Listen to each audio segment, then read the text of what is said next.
자, 이제 중요한 거 시간은 확보가 됐습니다. 네. 근데 결국 습관이에요. 네. 우리가 뭐 계속 옆에 붙어 앉아 있을 수는 없잖아요, 선생님.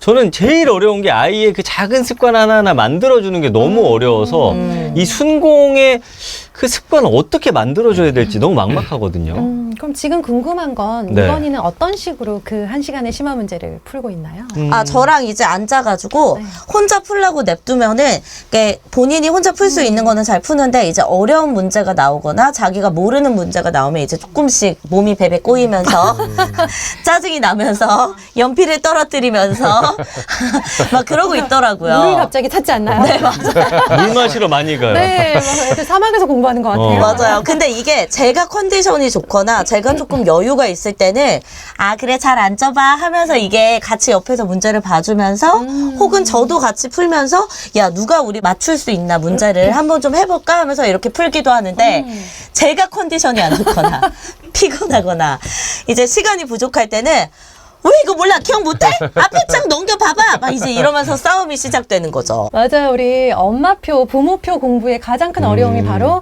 기복이라는 거. 아, 완전 공감된다. 네, 이게 선생님께 이렇게 수업을 맡기는 경우에는 그분은 프로시잖아요. 네. 직업인이시기 때문에 본인의 감정이나 컨디션에 따라 이렇게 기복이 덜하죠. 어쩔 네. 수 없이.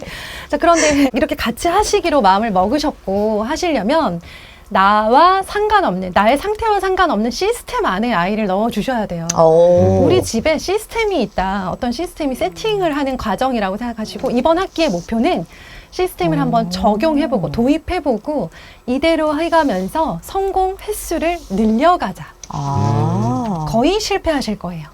지금까지 해오던 그게 기복이 있잖아요. 그러다 보니까 어릴 때도 그래서 책 읽고 나서 애한테 이제 스티커 붙여주고 뭐 칭찬 스티커 이런 거 하다가 한두 달을 반짝하고 말거든요. 그러니까 엄마들이 가장 자괴감을 느끼는 포인트가 그건 것 같아요. 네. 나는 왜 꾸준하지 못할까? 그러니까 그래놓고 애 좀 크잖아요. 쟤는 왜 꾸준하지 못할까? 내가 꾸준하지 못하기 때문에 내가 꾸준하지 못할 거예요. 그렇죠. 근데 선생님 저희 애는 왜 이렇게 꾸준함이 떨어질까요? 자꾸 그러시는데 네.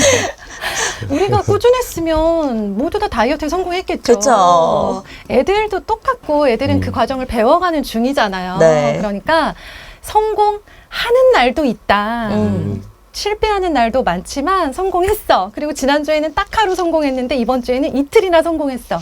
이렇게 성공의 횟수를 늘려가 주시고요. 이 기복을 막을 수 있는 시스템은 내가 지나치게 개입을 하고 있으면 나의 존재감이 너무 커요. 아. 그래서 나의 영향을 받을 수밖에 없는 거예요. 아. 내 존재감을 줄여가야 되는데 그렇다고 아이들이 선생님 그래도 이제 2학년인데 방에 가서 혼자 허리 쫙 펴고 공부할 때가 되지 않았을까요? 하면서 막 비싼 책상과 비싼 의자를 네. 사주고 아이가 거기 막 그림처럼 앉아서 공부하는 걸 자꾸 꿈꾸시는데 애 마음은 밖에 있죠.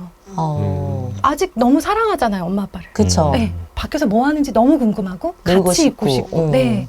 그래서 싫다는 아이를 방에 넣지는 마시고요. 같이 계시되 내가 컨디션이 좋은 날 지나치게 개입해서 친절하게 대해주지 마시고요. 또 아닌 날 갑자기 방에 들어가서 눕지도 마시고요.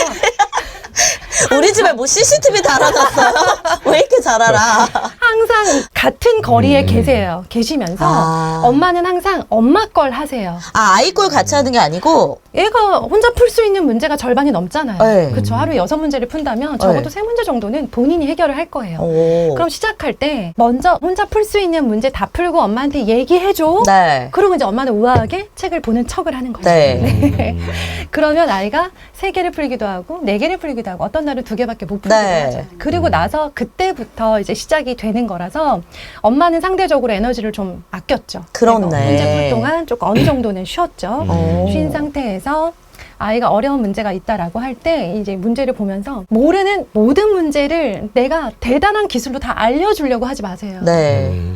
목표는 하루 한 문제라도 그냥 꾸준하게 계속 내가 설명해서 같이 풀게 하고 내가 다 이걸 풀 수 있지 않는 부모님도 많으세요. 네네, 모르겠더라고요. 학년이 올라가면 더 굉장히 기분이 안 좋아져요. 네. 3학년인데 내가 지금 바로 생각이 안 난다라는 기분이 들거든요. 엄마 선생님 아니에요. 이거를 할 수 있도록 독려해주는 사람인 거지. 그러면 결국 본인이 씨름해서 풀어야 되는데 안 되는 것들은 지금 학원의 도움 받고 있잖아요. 네. 학원에서 해결해야 되는 부분도 많아요. 그러니까 엄마가 그런 분들 계세요. 되게 무리하게 워킹맘이시고 애가 셋인데 애들 문제집을 본인이 새벽에 풀어서 맞아요. 다음날 오후에 막 알려주시는 거예요. 이러다가 오래 못 가요. 그래, 그거 얼마나 가겠어요. 네. 물론 그것도 이제 힘든 일이고 너무 애쓰시는 건 알겠는데. 그럼요. 네. 네. 하지만 엄마가 그렇게 쓸 수 있는 에너지는 엄마의 에너지도 굉장히 한정적이잖아요. 그러다 보니까 네. 아셨죠? 되게 웃긴 게 제가 이제 기분 안 좋을 때 애 옆에 앉기만 해도 애가 내 무드를 읽어.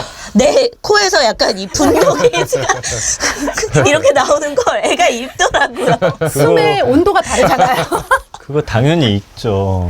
저한테 연애 시절에 사랑도 그런 식으로 줘서 저 굉장히 힘들었었거든요. 그러니까 유건이 마음이 아빠 마음인 네. 거죠.